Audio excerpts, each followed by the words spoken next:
কুলাউড়া সীমান্তে বিএসএফের গুলিতে নিহত তরুণের লাশ হস্তান্তর।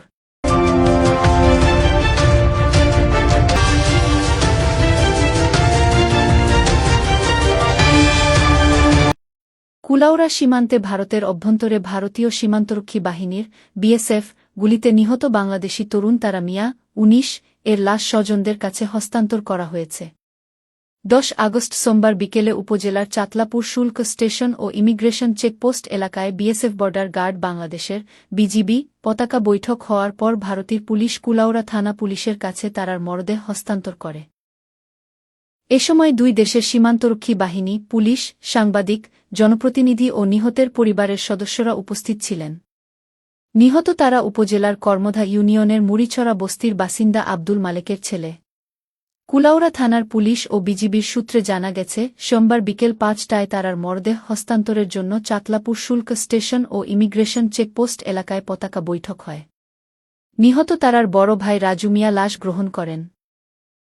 এ সময় সেখানে কুলাউড়া থানার ওসি জহিরুল ইসলাম মুন্না, ত্রিপুরার ইরানি থানার ইন্সপেক্টর শ্রীকান্ত চক্রবর্তী, বিজিবির ৪৬ ব্যাটালিয়নের আলীনগর ক্যাম্পের কোম্পানি কমান্ডার সুবেদার কাজী নাসিম, বিএসএফের মাগুরুলি ক্যাম্পের company commander AC Rohit, Kulaura থানার এসআই ফরহাদ মাতবর, কর্মধা ইউনিয়ন পরিষদের ৩ নম্বর ওয়ার্ডের সদস্য সিলভেস্টার পাঠান উপস্থিত ছিলেন।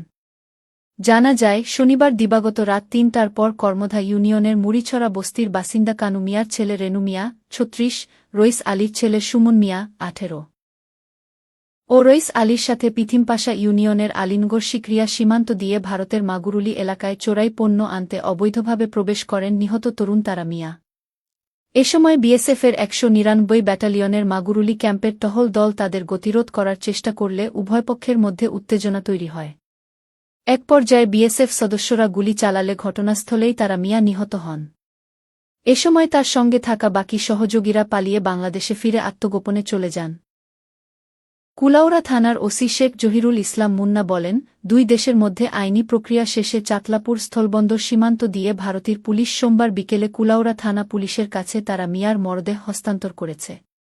আইনি প্রক্রিয়া শেষে পরিবারের কাছে নিহতের মরদেহ হস্তান্তর করা হয়েছে।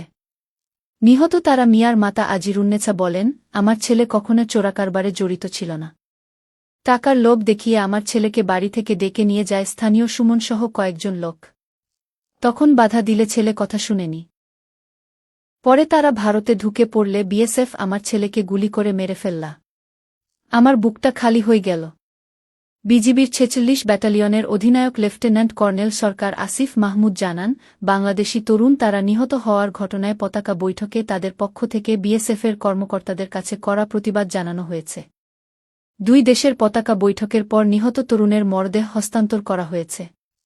নিহত তরুণ চোরাকারবারের সঙ্গে যুক্ত ছিলেন। তার স্বজনেরাও বিষয়টি স্বীকার করেছেন।